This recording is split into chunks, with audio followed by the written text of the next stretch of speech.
Some films sneak up on you. Others explode into pop culture with all the subtlety of a flaming arrow through a tavern door. Forget everything you think you know about Robin Hood.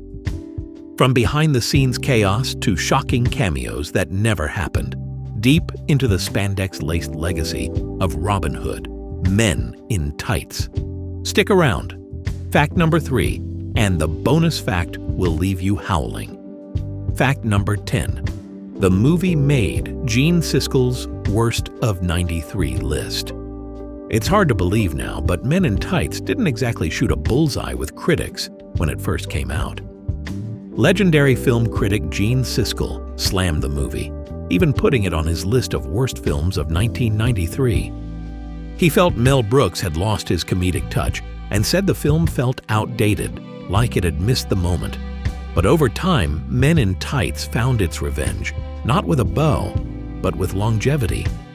Cult fans rallied, quotes became legendary, and younger generations discovered it through VHS, DVD, and eventually streaming. Critics may have frowned, but fans tightened their belts and never let go. Fact number 9. Richard Lewis was burning up literally. Prince John, played hilariously by Richard Lewis, almost didn't finish his scenes. Why? Because near the end of filming, Lewis was hit with a brutal case of hepatitis A and ran a fever of 106 degrees. He was hospitalized, teetering on the edge. But that didn't stop Mel Brooks. The director actually phoned Lewis in the hospital and tried to coax him back to the set on a stretcher. That's right. Mel wanted to wheel him in, shoot his final lines propped against a plank of wood, and whisk him back to the hospital. Lewis refused, barely able to speak. But it's a testament to the comedic chaos and show-must-go-on spirit that drove the production. Fact number 8. Swordplay was serious business. Sure, it was a spoof, but the sword fighting? Deadly serious. Every weekend during the shoot, the cast trained in fencing boot camps. These weren't casual workshops. They were full-blown sessions with stunt expert Victor Paul, a man who'd worked on Die Hard and Armageddon. Cary Elwes, having already wielded a blade in The Princess Bride, was a natural. The only thing that didn't come as easily? Archery. During one memorable scene, Elwise had just 3 takes to hit a bullseye. Under Mel Brooks's intense pressure, he nailed it on the 3rd shot, earning cheers from the crew and relief for his nerves. Fact number 7. Filmed where Robin Hood has always lived. You can't spoof Robin Hood without giving a nod to its roots. Some scenes were filmed at Lake Sherwood in Southern California, a place that earned its name from a 1921 Robin Hood film. This scenic body of water was also a filming location for The Adventures of Robin Hood in 1938. For Men in Tights, it wasn't just a pretty backdrop. It was sacred parody ground, linking 3 generations of Robin Hood films in one single location. Fact number 6. Cary Elwes thought Mel Brooks was a prank caller. Imagine picking up your home phone in the 90s and hearing, "Hi, this is Mel Brooks." Cary Elwes did exactly that and hung up. Thinking it was a prank, he slammed the receiver down. But Mel called back, more serious this time, and finally convinced Elwes it was really him. The rest is history. Elwes got Robin's role and helped cast his sidekick, Achu. Together, he and Brooks discovered a young, sharp-witted comedian who'd go on to become a cultural titan, Dave Chappelle. If you're enjoying these wild behind-the-scenes facts, go ahead and drop a like. Fact number 5. Mel Brooks wrote every original song. The music in Men in Tights isn't just catchy, it's pure Mel Brooks. From the title theme to Marion's romantic ballads and the Sherwood Forest rap, Brooks wrote every lyric himself. The man was a comedic genius with a musical ear. And while composer Hummy Man crafted the melodies, Brooks provided the lyrical madness. The only exception? "The night is young and you're so beautiful," which Robin croons to Marion. That one's a classic from 1937, proof that even in parody, Brooks knew when to borrow something perfect. Fact number 4. Sean Connery wanted to reprise his role in drag. In Robin Hood, Prince of Thieves, Sean Connery made a regal cameo as King Richard.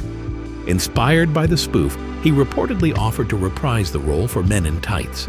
There was just one condition. He wanted to play Richard in full drag. You heard that right? Connery, the former Bond, in a dress and tiara. Mel Brooks loved the idea, but Connery asked for $1 million paycheck to be donated to Scottish charities. The budget couldn't stretch that far, so the role went to Patrick Stewart. And the cross-dressing king? Sadly, never happened. Fact number 3. Madeline Kahn might have been Latrine. The role of Latrine, the bizarre and over-the-top soothsayer, almost became a comedy legend. Madeline Kahn, Brooks's frequent collaborator, was considered for the role. Some say she turned it down over money. Others say Brooks decided not to cast her due to the part's limited screen time. Either way, the role landed with Cary Elwes, who absolutely devoured the part. But just imagine Madeline Kahn cackling over her poisonous herbs and brandy. Now that's an alternate timeline worth exploring. Fact number 2. A dentist's kid inspired the whole movie. Sometimes great ideas come from unexpected places. In this case, it was an 11-year-old kid named Geordie Chandler. After watching Robin Hood, Prince of Thieves, he told his father the movie needed to be spoofed. That dad happened to be Evan Chandler, a Beverly Hills dentist with Hollywood clients. One of those clients? Screenwriter J. David Shapiro. Over a cleaning session, the dentist pitched the idea of a Robin Hood parody. Shapiro loved it. He and Chandler wrote a script which eventually landed in Mel Brooks's lap, and the rest is cinematic history. Fact number 1. Brooks had already tried a Robin Hood spoof, and it failed. Back in the 70s, Mel Brooks made his first attempt at a Robin Hood parody. It was a short-lived TV show called When Things Were Rotten, packed with gags and absurd humor, but it bombed. Canceled after just 13 episodes, it faded into obscurity. Still, Brooks couldn't let the idea go. Nearly 2 decades later, he returned to Sherwood Forest with new jokes, new actors, and tighter tights. And here's the kicker. Dick Van Patten, who played Friar Tuck in that failed show, got a second chance, this time as the abbot in Men in Tights. Bonus fact, Jack Black serenaded Mel Brooks in full tights.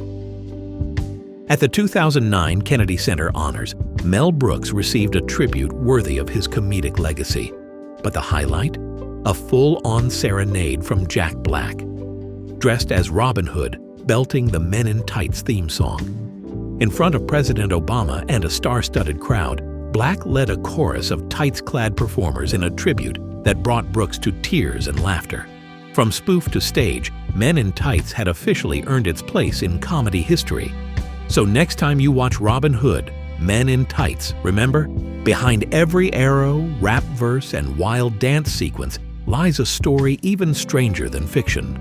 From fevers to fencing, prank calls to musical numbers, Mel Brooks's parody masterpiece was more than a comedy. It was a chaotic labor of love, stitched together with tights, genius, and just a dash of madness. If you love these weird facts and want more untold stories behind your favorite cult films, be sure to hit that like button and subscribe to the channel. Got a favorite Men in Tights moment? Or a bizarre behind-the-scenes rumor we missed?